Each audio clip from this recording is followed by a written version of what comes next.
Hi, my name is Paul Mabry, and I'm the president of the Cross-Examination Debate Association. Yeah! Clack, clack! Or CEDA. I speak to you today on behalf of the Cross-Examination Debate Association Executive Council. Recently, CEDA celebrated the conclusion of the college policy debate season with the CEDA National Debate Tournament hosted at Indiana University in Bloomington, Indiana. I be having dreams of chocolate-covered watermelons, fried with filled chicken like pinatas, with little picking sons and daughters standing up in them with big sticks of aluminum foil. After 4 grueling days of competition, the team of Corey Johnson and Amina Ruffin from Towson University emerged victorious as the 2014 CEDA National Champions. They say the nigga's already queer. That's exactly the point. It means that the impact is that is an impact turn to the afraid that. They defeated the team of Rasheed Campbell and George Lee Jr. from the University of Oklahoma. Hands of Mom and Uncle Ben are standing in the corners of the room with the rifles pointed at the heads of the children. Don't shoot the children! I shout, don't shoot the children! Instead of spending the month since the CEDA National Debate Tournament celebrating their victory and reflecting on their historic moment, they have been on the defensive. Stories have emerged attacking the champions from Towson and finalists from Oklahoma for their argumentative choices and style. I say the black is the berry, the sweeter the juice. I say the darker the flesh and the deeper the roots. These attacks on Towson, Oklahoma, and others in our debate community are motivated by racism and fear.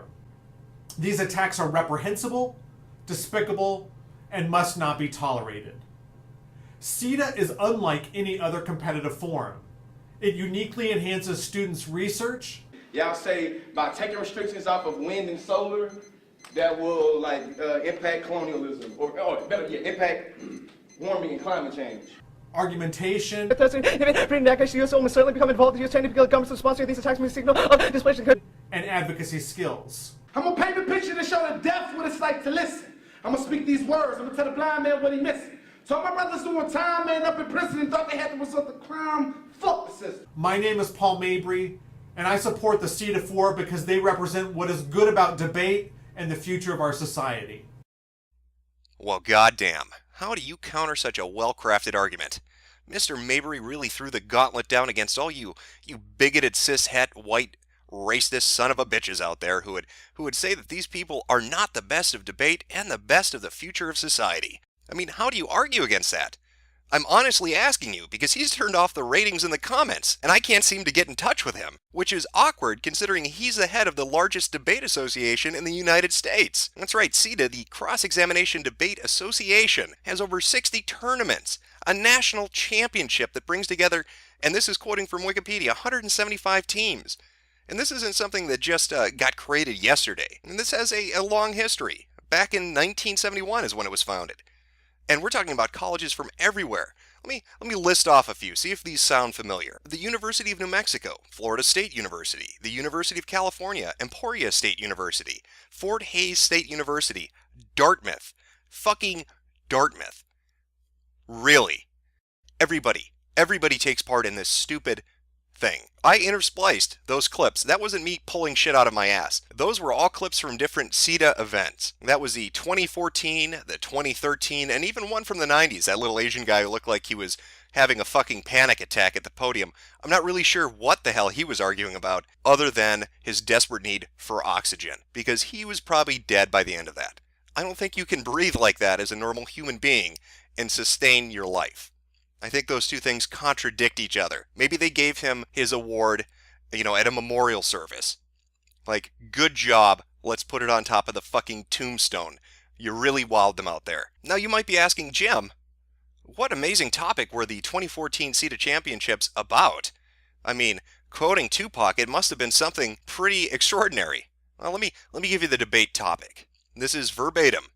The United States federal government should substantially increase statutory and/or judicial restrictions on the war power authority of the President of the United States in one or more of the following areas: targeted killing, indefinite detention, offensive cyber operations, or introducing United States armed forces into hostilities.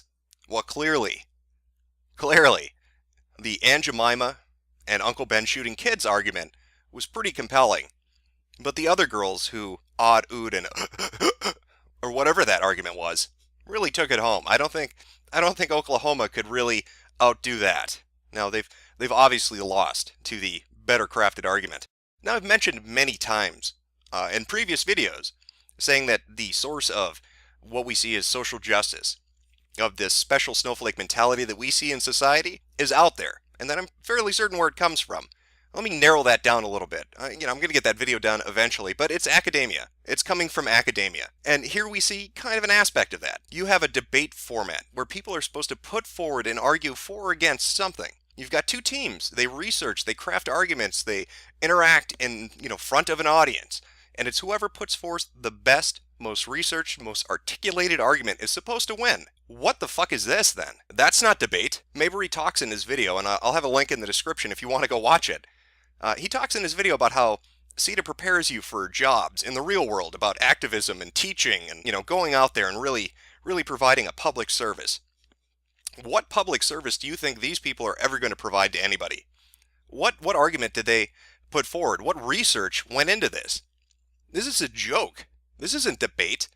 What's really offensive about this is that it's at a college level. These fuckers in academia should know better. You cannot look at these debates. I'm not even going to call them debates. You cannot look at these fucking... I don't even know what to call them. I don't know what to call this. I'm at a loss for fucking words as to how you would describe this clusterfuck of people getting together and gasping at each other, throwing in a few raps, and saying nigger every other word. By the way, that's not an exaggeration. Go look at the CEDA debates. I guarantee you that at least a tenth of the entire debates you will watch will be occupied by saying the word nigger. Accurately. It's nigger this, nigger that, nigger this, nigger that. They love that word. Nigger, nigger, nigger, nigger, nigger. They love to say it. The nigga's a nigga. Niggas. Of the nigga is the nigga. Authentic nigga. Two niggas. War power should not be used against niggas. I mean, I sit here dumbfounded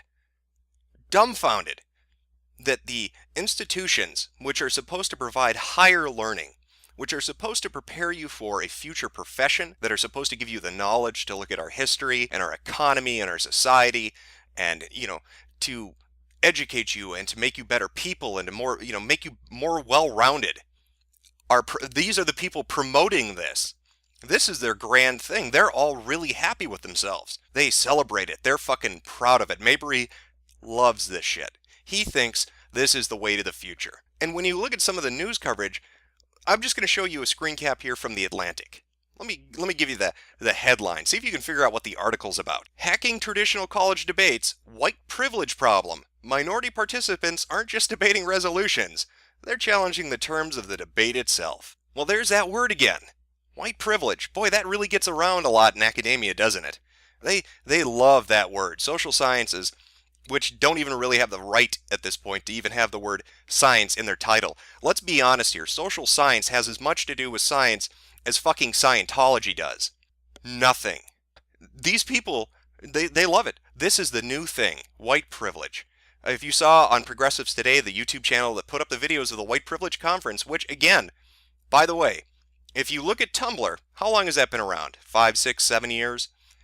The White Privilege Conference has been going on 15 years. So it's not Tumblr putting this shit out and other people picking it up. It's academia putting it out and Tumblr picking it up from them.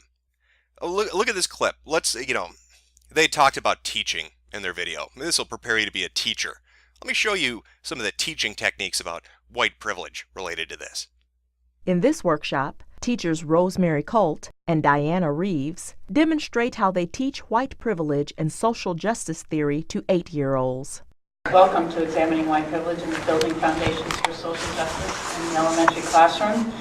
But what we are hoping to be able to convince you is possible is to take these open sequences, which you're directed to be using, and to find within them opportunities to begin to insert social justice, anti-racist information for even little kids to understand.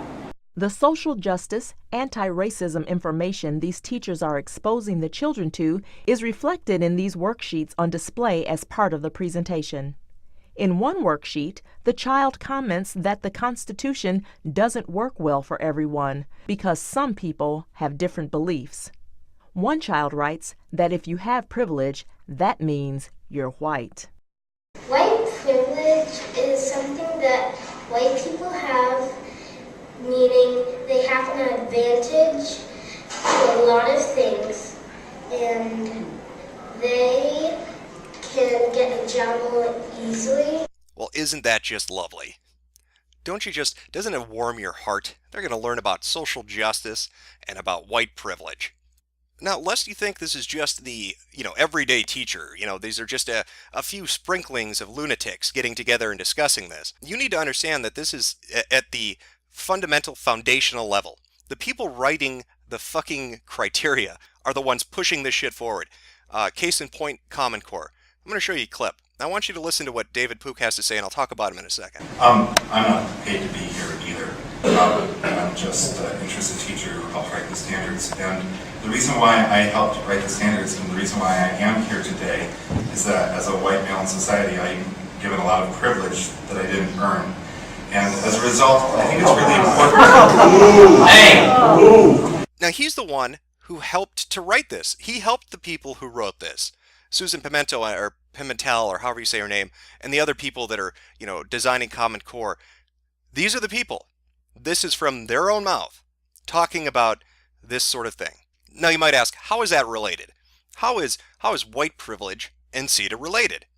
It's related because academia, education, is corrupted and rotten to its core.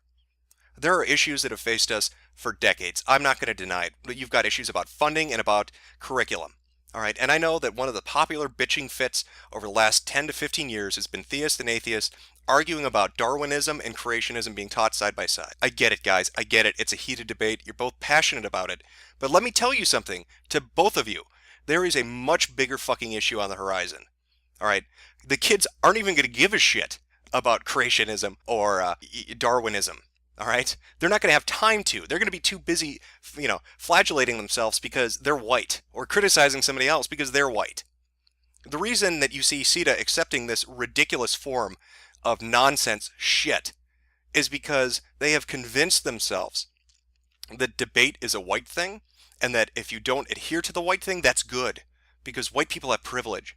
So going in and attacking debate itself rather than tackling the subject you're talking about, that's like meta. That to them is just genius. They love it. And the person that we saw at the beginning talking about, I'm the head of CEDA, look at me, I'm going to turn off the comments because I can't take criticism. That asshole, he eats it up. And people like him eat it up. And so we continue our steady march forward, slowly trudging along towards that point of the lowest common denominator where we as a society have abandoned all standards, and we've given up on rigor and merit, and we've just prostrated ourselves on the altar of this fucking idiotic notion. We allow this farce to continue because we just don't care, or we don't understand the scope of the problem, and believe me, it is a problem. You wait. You think millennials are bad? You wait 1 or 2 generations. You see what this produces. When you convince an entire segment of the population, every minority, that debate and reason and discourse is a white thing, and that if they take part in that, that's white oppression, so they shouldn't be reasonable, they shouldn't use logic, they shouldn't take part in discourse? Are you insane? What do you think you're breeding? What do you think the future of that world's going to be like? You think it's going to be a pleasant place? This country cannot sustain itself on this fucking lunacy. Instead of focusing education on things like reason and logic and science, instead of teaching kids to look at the fucking world and explore it, we're poisoning them. We are poisoning them with this venomous ideology. You are making monsters. You are creating a generation of monsters, the likes of which this world has never seen before, who will be incapable of sustaining themselves and of solving problems on a basic level. When you throw away standards and allow lunacy like this, which is what CEDA is, it is lunacy. When you throw away standards and allow lunacy like this to take place, you dishonor everything education and debate and discourse is supposed to be about. I think Lewis put it best. Education without values, as useful as it is, seems rather to make a man a more clever devil. What are we breeding in this country? What has happened to America? Look at it. Take a look at the CEDA debates and you tell me if that's debate. And then you go and look at the coverage about it. And you listen to the educators and you listen to the press applaud it. They stand and they applaud it. Mark my words. The next 20 and 30 years are not going to be pleasant ones. Yeah, yeah, yeah! Clack, clack.